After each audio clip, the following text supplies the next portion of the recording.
You probably heard of Tower of Babel. The story comes from the book of Genesis. After great flood, all humanity spoke single language and they were united.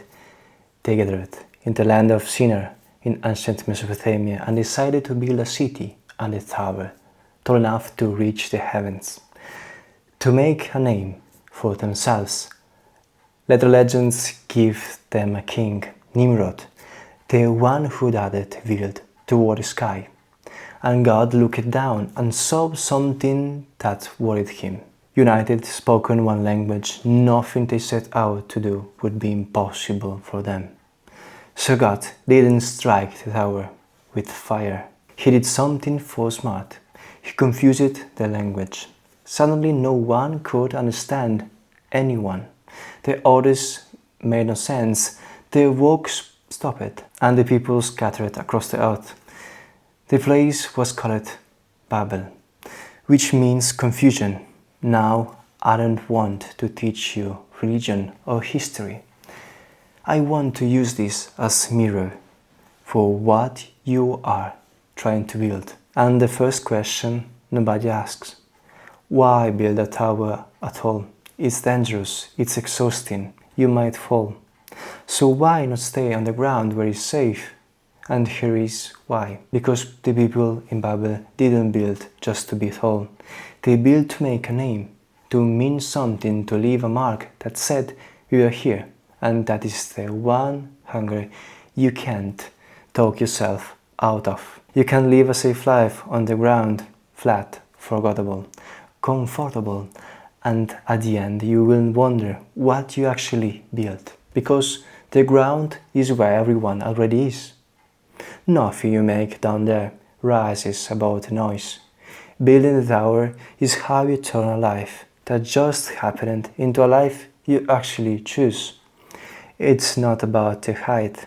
It's about being someone who builds something instead of someone who only watches it. And in the last episode we talked about laying brick by brick and building your city. But here is the real question: which way you should build? Wide or high? You know the saying, the higher you build, the harder you fall. And I will be honest with you, you will fall. But the real strategy is still to build high, so everyone can see you. Because if you build in wide, you spread yourself everywhere and you run out of space fast down there. On the ground it's crowded. But up high, there is more room, because almost nobody makes it that far. And the law is clear. We see it in every animal. The lion is not king forever. At some point he has to step down, maybe through a fight, or maybe he just understands he isn't strong enough anymore. But that is physical strength. And we as humans are more intellectual. That let us stay in charge longer, but still new ideas always came, and at some point you have to go.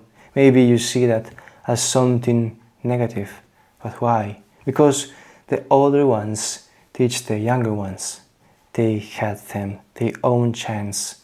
Failing isn't the end, it's how the next tower gets to rise. And now you might think if Babel had better foundations, it would still be standing.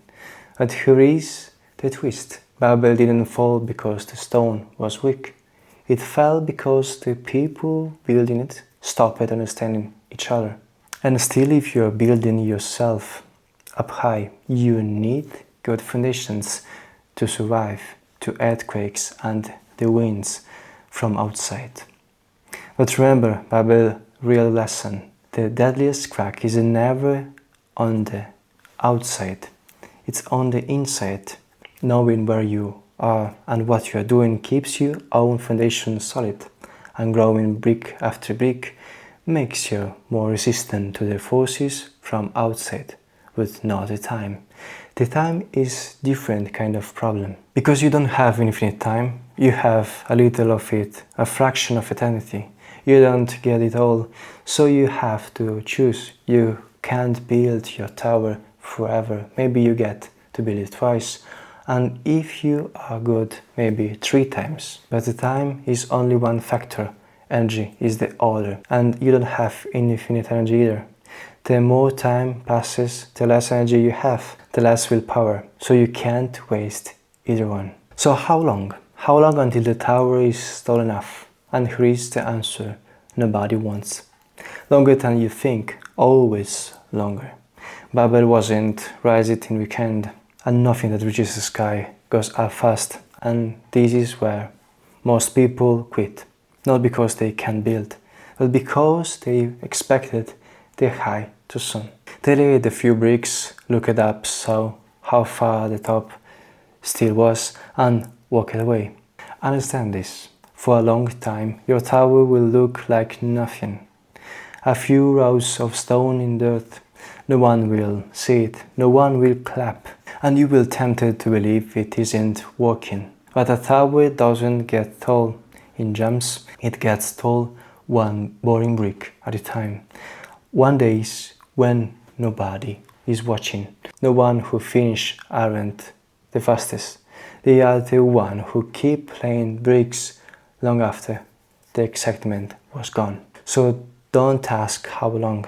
Ask if you are willing to keep going when it's slow, because slow is whole job. So who can destroy your tower, your effort? Actually almost anyone. But remember what broke Babel.